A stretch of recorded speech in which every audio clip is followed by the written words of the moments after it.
अभी शिरडी के साईं बाबा क्या भगवान हैं और क्या उनकी पूजा पाठ हिंदू मंदिरों में जायज है?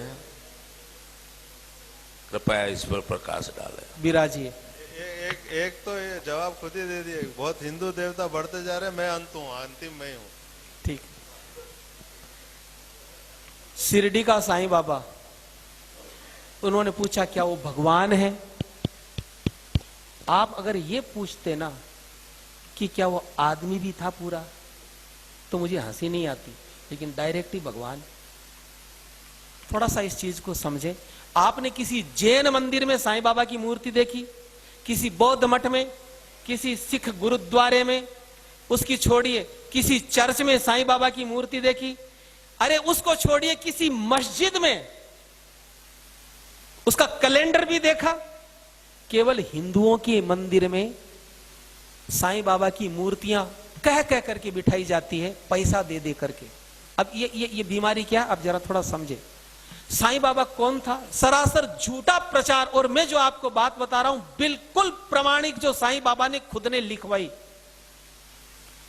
उनका चेला था गोविंद रघुनाथ राव दाभोलकर, जिसको वो हेमा पंडित बोलते थे। वो सेवा में रहता था, पढ़ा लिखा था। उसको कह करके बाबा ने अपनी जीवनी लिखवाई, पूरी पुस्तक लिखवाई, जिसका नाम है साईं सच्चरित्र, जिसको शिरडी साईं संस्थान ने प्रकाशित किया।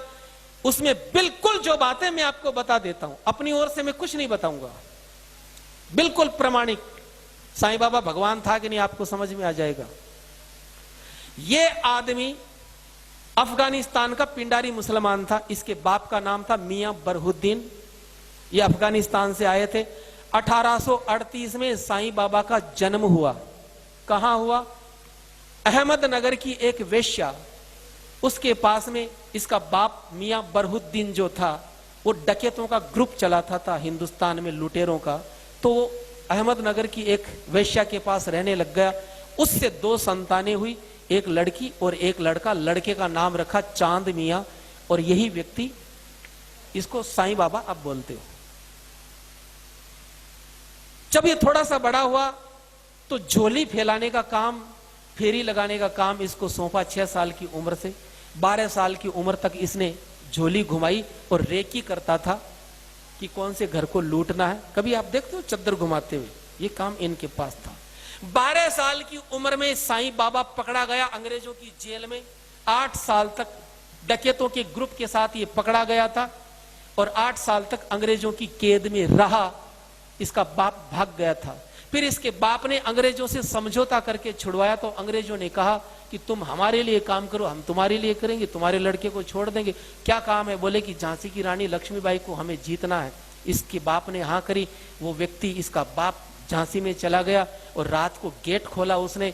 झांसी की रानी को मरवाने का काम उसमें सहयोग किया इसके बाप ने।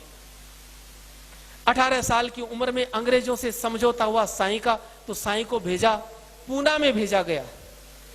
लोकमान्य तिलक के स्वतंत्रता संग्राम को दबाने के लिए इसको प्रोजेक्ट करके अंग्रेजों ने भेजा पूना में। और लोकमान्य बाल गंगाधर तिलक इतने चतुर थे, वो समझ गए कि ये पाखंड रचा रहा है, ये दुनिया को भटकाएगा। लोकमान्य तिलक ने चौराहे पर पटक करके अपनी जूती से पीटा इस आदमी को। वो जूती पहनते थे आगे से, तीखी तीखी सी, उस नीचे पटक करके पीटा और कहा फिर कभी यहां दिख गया तो जान से मार दूंगा।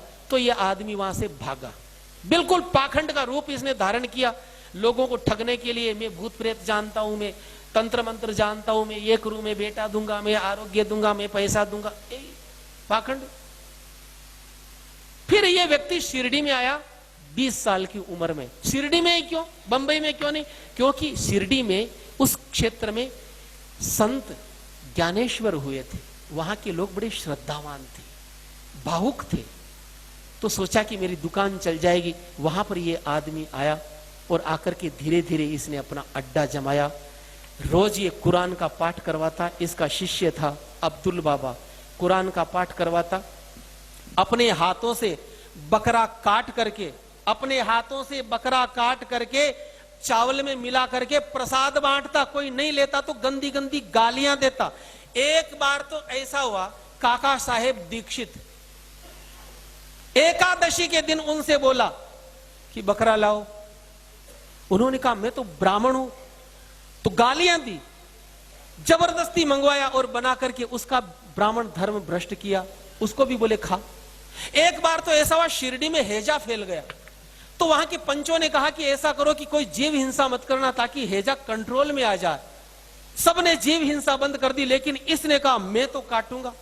बकरा अपने हाथों से काटता, काट करके चावल में मिला करके सबको प्रसाद बांटता। बोले मैं तो मुसलमान हूं। ये आदमी महीनों महीनों नहाता नहीं था, संडास जाने का डिब्बा, उसी से ये आदमी पानी पीता, चिलम पीता था।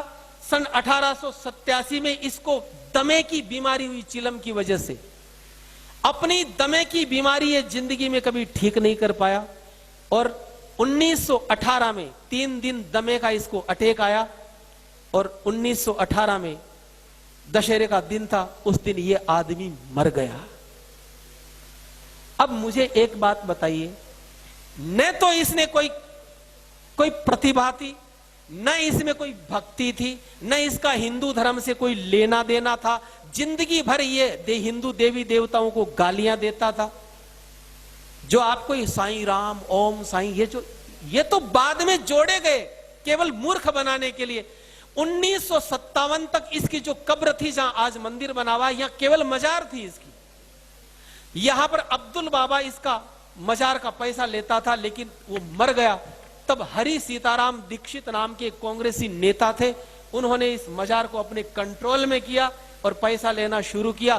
फिर पाखंड की शुरुआत हुई। इंडोनेशिया से ये पूरा का